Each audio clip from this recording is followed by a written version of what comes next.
Hey, everybody. Thanks for joining. My name is Donna Maria Zaidi. I am the co-owner and co-founder of the Philadelphia School of Massage and Bodywork. And today we're talking with Paul Struck. He is one of our amazing graduates of our massage program, as well as a energetic body worker. So we're going to talk to Paul today and learn a little bit about him and what he does. So, hey, Paul, thanks for coming on today. Hey, Donna. Sorry, I'm figuring out a couple of technical difficulties trying to mute things so that you don't hear. Me too. Echo. All right. I think I'm here now. Hi. We'll see what happens with that. Yeah. This side of the world is all new to me. So, I hear you. We're body workers, not techies, right? Exactly.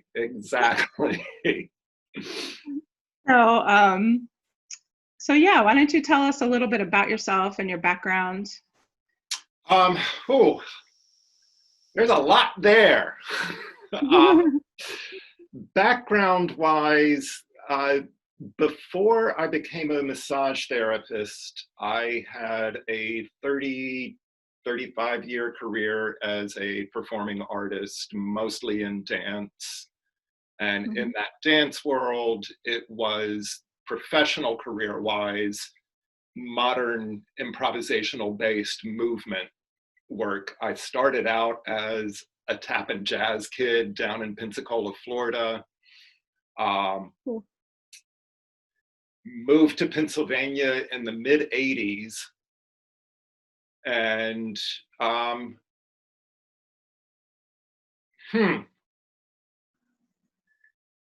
yeah, the dance stuff happened. I got older, body did as well, kind of said, what's next? Was with a partner for a number of years and worked in his jewelry store as a salesperson and also a design person. I would help folks design all types of jewelry, whether it was wedding bands or a personal pendant or pin or earrings. So I bring the world of dance and the world of retail into my massage work. Yeah. In an odd way. They seem like three different channels, but they actually do converge nicely. So, so you live in Philly now, and you are a massage therapist, a licensed massage therapist. I am. So how did you come to find that path?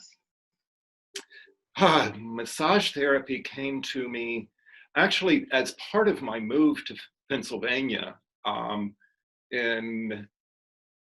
it was 1984. I went to the American Dance Festival at Duke University. And it's a summer intensive, 6 weeks of classes every day, 2 dance classes, 2 alternative classes.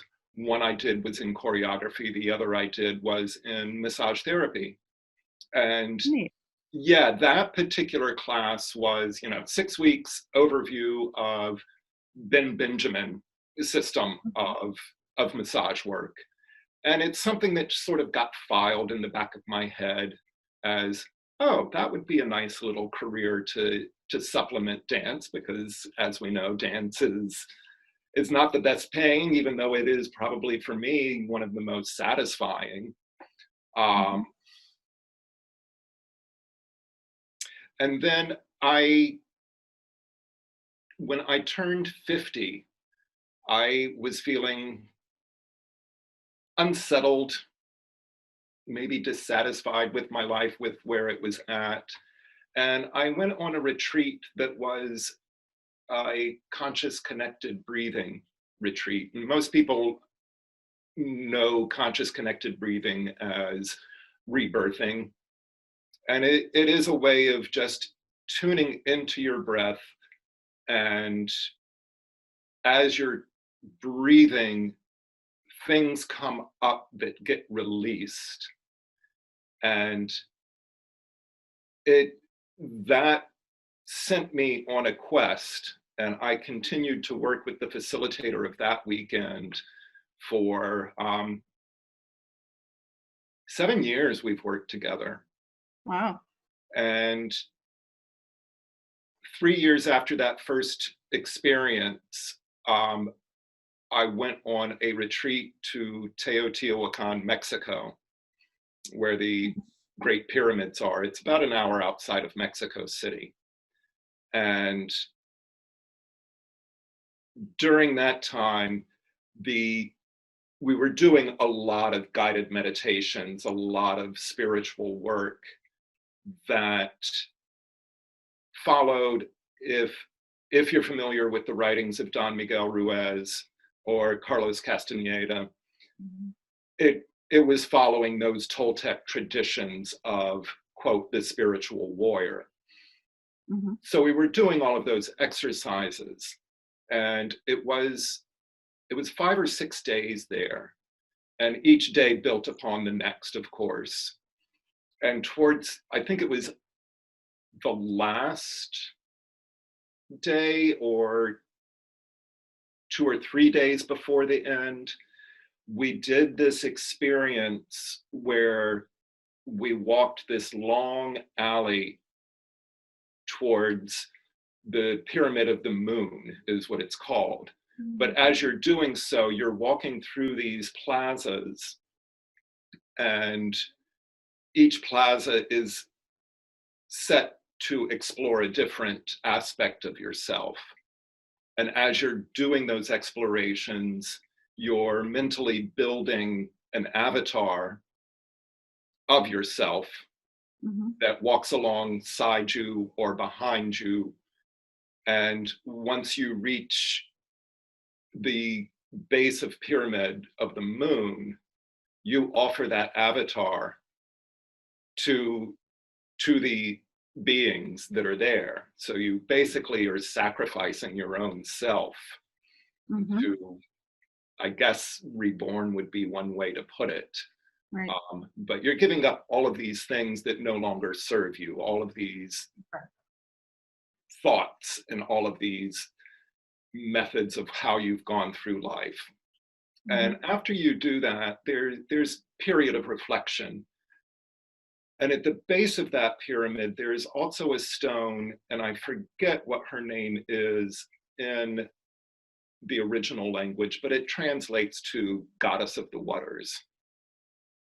And you can approach this stone with her face carved in it and ask her a question. And this was summer of 2016. I asked this, I didn't even get a chance to really formulate a full question. And a voice inside of me, but not of me, told me 2 things. First, leave my partner of 20 years. Second, work with my hands to heal myself, and then, of course, to heal others. That was July of 2016.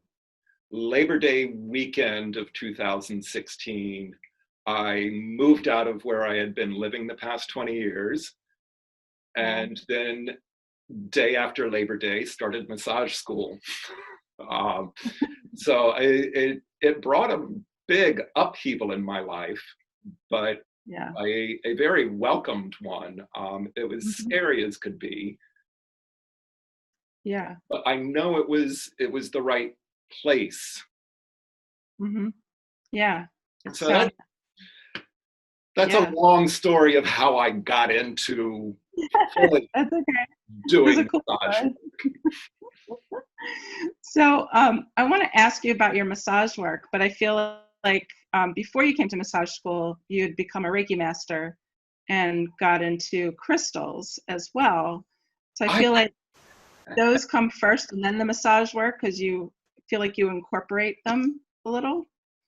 They do blend into my massage work. I first was attuned to first degree Reiki mid 90s, working with a dance colleague who I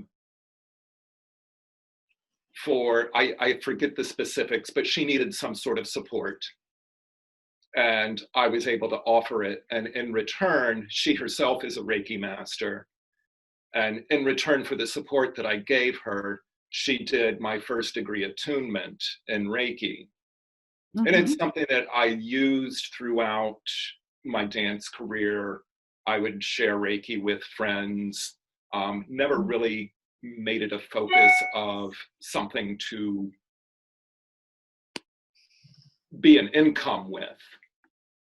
Crystals I've always had around ever since childhood. You know, I've always loved rocks and stones and stuff. I even had one of those stone tumbler things that would polish rocks, and I would glue them to jewelry bits and findings and make jewelry to give to my dad and my mom and other family members. So they've always been around. I have always had amethyst and quartz in my living spaces. Working with them as massage tools didn't come until after I became a massage therapist. I see. The Reiki fully blossomed once I had finished massage school. I was at a holiday party and met this woman who is also a Reiki master.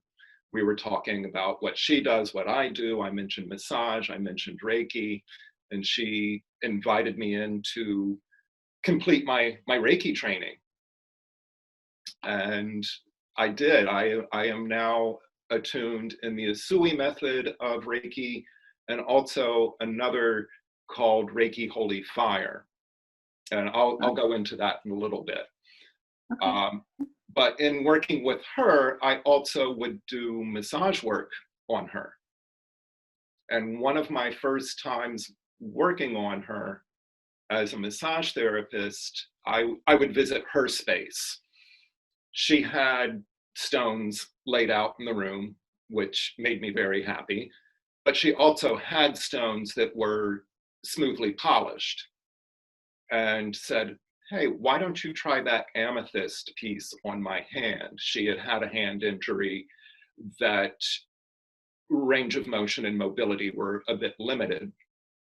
And so I picked it up and basically, without really any instruction, started using it as a surgical implement, and not really digging into the skin, but running it along the surface lightly. And she commented that she could feel something happening and moving, and I could feel this surge happening and things feeling like they were freeing. So my mind went, boing, oh, here's all this stuff that I've been working with all these years coming together. And from there, I've gathered all kinds of different stones that I now use in my massage practice. You know, I'll come across a particularly tight adhesion knot in someone, and just kind of look, when I am working on someone, I have all these stones laid out on a table nearby. And when I come across something like that, I look over to that table, and one of the tools will sort of jump out at me and say, hey, let me help you with that. And I essentially use them like pressure point pieces, where I would use where normally a massage therapist may use their finger or thumb to apply pressure more deeply. I'll use something like this, which I think most people might be familiar with, and just really press it into whatever the point is and ask my client to breathe in as the pressure is being applied. And yeah, you can feel it move. Neat. You can feel those knots just sort of untangle and dissolve. It is one of the most satisfying, bizarre experiences. So you don't always use those tools during a Swedish massage or deep tissue, but could I get a whole crystal dreaming session from you? Yeah, and that is another completely separate from my massage work, something that I do. And also I was introduced to it through my Reiki teacher. She and I are both certified crystal dreaming practitioners. And crystal dreaming is a healing modality that was created by a man in Australia named Rain, who had an epiphany with stones and crystals. And in crystal dreaming, the client lays in a mandala of crystals, mostly around the head, but there are stones elsewhere on the body. And crystal dreaming is essentially, I explain it to people as sort of a guided meditation. Okay. But what it does is connect you to source energy, God, if you will, or whatever version of that feels right for you. That's what you're connecting into. And it is journeying. You're able to, with the help of the stones and with some guidance from me or whoever is leading your session, clear up long held blockages that you may not know you have had. Very often in those sessions, past lives come up. If you believe in past lives, I've had clients that, because of their upbringing, don't believe in them. But even through that session, I feel like that client was seeing future worlds. You know, it wasn't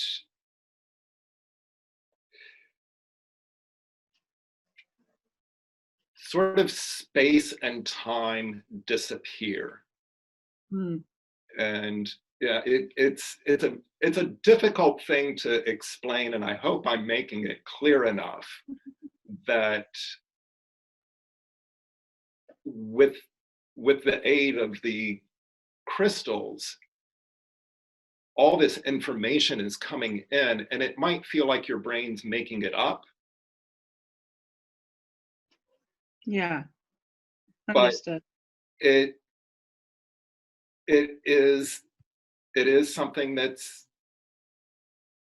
true. Yeah. Somebody asked a question. Yeah. What made you use crystal dreaming energy work rather than any other specific work with energy? Simple answer. It was a calling. It just felt right. I didn't become certified in crystal dreaming until after experiencing a session for myself. And that first session, I saw such beauty. And when I say saw, it's not like a true visual sense. It is a whole body sensation that you just open up to the perfection of life that we're living. Mm. And I was sold. I was like, I want to do this for people. Yeah. It's and as a practitioner doing the work, it's such a beautiful thing. It's taught me to be much more gentle. The aggravations that come with being a human and angers and all of that don't hold on and in my body like they used to, having done this work. That's great. It sounds so peaceful. It it is. It is. There's a moment within a crystal dreaming session that you are taken to the place of bliss, the return to source. Mm-hmm. And it it is so uniquely, individually beautiful. Mm. Whatever your own ideal of beauty is kind of comes through, Cool. and you just feel so held. And Yeah. yeah, Yeah. I hope I answered the question of why I chose the crystal work over some other form of energy work. I think you have. Jamie would agree. Um, so tell me, how would you describe your massage work? Like what could somebody expect from your Swedish massage Well, session? I do a basic Swedish massage. Um, I People kind of come to me for deep relaxation. Mm-hmm. I would love it if I were more of a physical therapist massage person, but that just is not me. Mm-hmm. I I work on the person's body, and I'm also working on their etheric body, their energy body, just kind of giving it a good bath. Mm-hmm. And you know how lovely you feel after a nice long warm soak in a hot tub, or even just a regular bath. That's kind of how I feel people feel after a massage with me. Cool. That's great. Yeah, yeah. My clients regularly fall asleep on my table, which is one of the biggest compliments anybody can give me while I'm working on them. Absolutely. Excellent.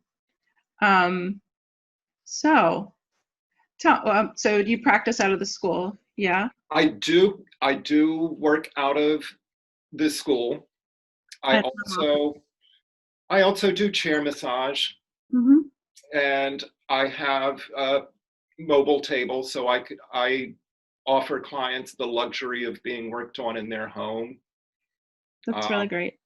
it is. I had a massage therapist when I was with my partner who would come Mm-hmm. and do two massages back to back and then just quietly disappear. And the luxury of not having to get dressed and go out into the real world again after a good massage is just so wonderful, that Mm-hmm. that's something I like offering my clients. I like going into their home, into their space, bringing my tools with me, and then quietly going away, Yeah, and that's just great. letting them stay in that bliss state. Yeah, totally. So if somebody wanted to get in touch with you to book a session, how could they do that? Uh, Here we go with my technically challenged bits. I pretty much am, by phone calls, whether it's voice or text, and and or emails. So, and my phone number is 215-384-5824. Once again, 215-384-5824. And my email address is simply struck, S-T-R-U-C-K, which is my last name, massage @gmail.com. Great. And either of those will start a dialogue, and we'll figure out how to be able to work with each other. And also they can book me through the school, which is at the school. Do what? What days are you working out of the school when we reopen? When we reopen, I had been doing Wednesday, Friday, but I've the feeling that may expand. Yes, I can see that. The crystal dreaming work I offer out of the school, and I do that on Saturdays. Okay, wonderful. So before we, just to wrap up, is there a simple practice that you could show people that they could do at home? Well, actually, yes, and I started to mention it when I was talking about using my crystals and my massage tools, because what I also do with, as pressure is being applied, I ask clients to do a little visualization. And this is something that you can do on your own without applying any pressure. It's always nice to take a few deep grounding breaths, but just, just full inhale, full exhale. And as you do, rub your hands together nicely, let them feel warm. And when you feel a warmth, say you've got tension in your neck or your shoulders, like right in there where most of us do hold something. Just place a hand there, and as you inhale, see a fire, but not just any fire, see it as a violet flame burning up around that tightness. And then as you exhale, let that fire, that flame, just kind of dissipate up into the air, taking the tension with it. And it usually helps move that tension right out. And also with the violet flame, without going too far into it, the violet flame is from one of my spirit guides, an entity known as Saint Germain. And it is a very high vibrational feeling. And it is coming from that source light. Mm-hmm. And you can use it as a specific focus, like I just mentioned, mm-hmm. or you can just feel like your whole body is being wrapped in that violet flame. It's almost like having a hug and letting it carry away tensions. Yeah. Wonderful. Thank you. Yeah, you're welcome. Thank you for coming on today.